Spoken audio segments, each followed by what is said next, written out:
வணக்கம், நான் உங்கள் டிரைவர் மேத்யூ. அனிமேஷன் ஸ்டோரி ஒன்று க்ரியேட் பண்ணியிருக்கேன். இதை பார்த்துட்டு எப்படி சொல்லுங்கள். ஆறுமுகன்ற கேரக்டரில் வந்து என்னோட பேசியிருக்காரு, நானும் பேசியிருக்கிறேன். இது எப்படி இருக்குன்னு பார்த்துட்டு உங்கள் கமெண்டில் தெரிவிங்க. நன்றி, வணக்கம். ஹாய் மேத்யூ சார், நீங்கள் எப்படி இருக்கீங்க? நல்லா இருக்கீங்களா?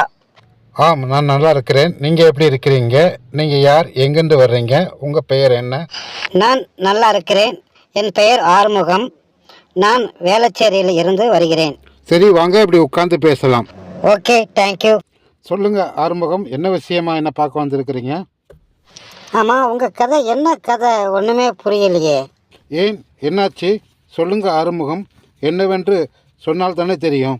நீங்கள் இந்த ஓட்டுநர் வேலைவாய்ப்பு தகவல் எல்லாம் தெரியப்படுத்துறீங்க தானே? ஆமாம்.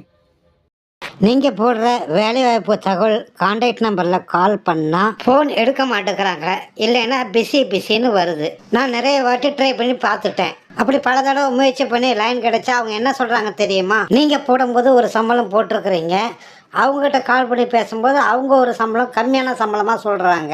நீங்களும் ஒரு ஓட்டுநர் தானே, இவ்வளோ கம்மி சம்பளத்துக்கு யாராவது வேலைக்கு போவாங்களா? நீங்களும் ஒரு ஓட்டுநராக இருந்துக்கிட்டு இவ்வளோ கம்மி சம்பளத்துக்கு ஆள் வேணும்னு போடுறீங்களே, நான் உங்களை கேட்குறேன், இவ்வளோ கம்மி சம்பளத்துக்கு நீங்கள் வேலைக்கு போவீங்களா? உங்ககிட்ட டிரைவர் வேணும்னு கேட்குற ஓனர்கிட்ட இவ்வளோ கம்மி சம்பளத்துக்கு யாரும் வரமாட்டாங்க, டிரைவர் யாரும் கிடைக்க மாட்டாங்க. மாதம் 40,000 50,000 60,000 சம்பளம் கொடுத்தா தான் டிரைவர் கிடைப்பாங்க அப்படின்னு அந்த ஓனர்கிட்ட நீங்கள் சொல்ல வேண்டியது தானே. நீங்கள் சொன்னால் அந்த ஓனர் கேட்பாங்க, ஆள் கிடைக்காதுன்னு சொல்லிட்டு நல்ல சம்பளமாக கொடுப்பாங்க. 40,000 50,000 எல்லா டிரைவருக்கும் சம்பளம் கிடைக்கும், டிரைவருக்கும் சந்தோஷமாக இருக்கும். இதை ஏன் பண்ண மாட்டேங்கிறீங்க மேத்யூ? நீங்கள் சொல்கிற மாதிரி கேட்குறேன், நிச்சயம் பண்ணுறேன் ஆறுமுகம். ஆனால் அதற்கு அனைத்து ஓட்டுநருடைய ஒத்துழைப்பும் ஒற்றுமையும் மிக அவசியம் ஆறுமுகம். அனைத்து ஓட்டுநருடைய ஒத்துழைப்பும் ஒற்றுமையும் வேணும்னு கேட்குறீங்க. அப்படி எந்த மாதிரி ஒத்துழைப்பு கொடுக்கணும் உங்களுக்கு, அது சொல்லுங்கள். நான் வேளச்சேரி வரைக்கும் ஒரு வேலை விஷயமா போக வேண்டியிருக்கு. நீங்கள் வேளச்சேரி தானே? வாங்க, உங்களை ட்ராப் பண்ணிடுறேன். வாங்க, காரில் போய்கிட்டே பேசலாம் வாங்க. ஓகே, வாங்க போகலாம். இப்போ பார்த்தீங்கன்னா அனைத்து ஓட்டுநருக்கும் நிறைய பிரச்சனை இருக்குது. அது என்னென்ன பிரச்சனைன்னு உங்கள் எல்லாருக்குமே தெரிஞ்ச விஷயந்தான் அது. இப்போ நீங்கள் இவ்வளோ நேரமும் என்கிட்ட பேசின அனைத்து விஷயங்களும் ஓட்டுநருடைய பிரச்சனைக்குரிய விஷயமாக தான் இருக்குது.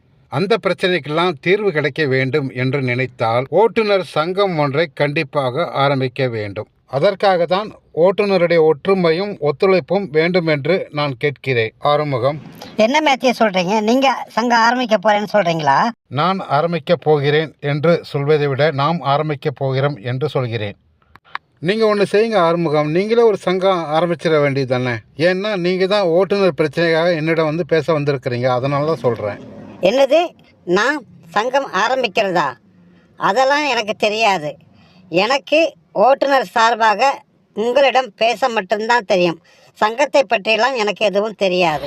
அதனால் என்ன, நம் சங்கத்தை பற்றி நான் உங்களுக்கு சொல்கிறேன், அதன்படி நீங்கள் செய்யுங்க ஆறுமுகம். ஓகே மேத்யூ, இப்போ நான் இறங்க வேண்டிய இடம் வந்துருச்சு. அதனால் அடுத்த முறை உங்களை சந்திக்கும் போது நம் சங்கத்தை பற்றிய மற்ற விவரங்களை சொல்லுங்கள் மேத்யூ. இங்கே நிப்பாட்டுங்க மேத்யூ, நான் இங்கே இறங்கிக்கிறேன். தேங்க்யூ மேத்யூ, பாய் பாய். ஓகே ஆறுமுகம், பாய் பாய். ஓகே, தேங்க்யூ, பாய் பாய்.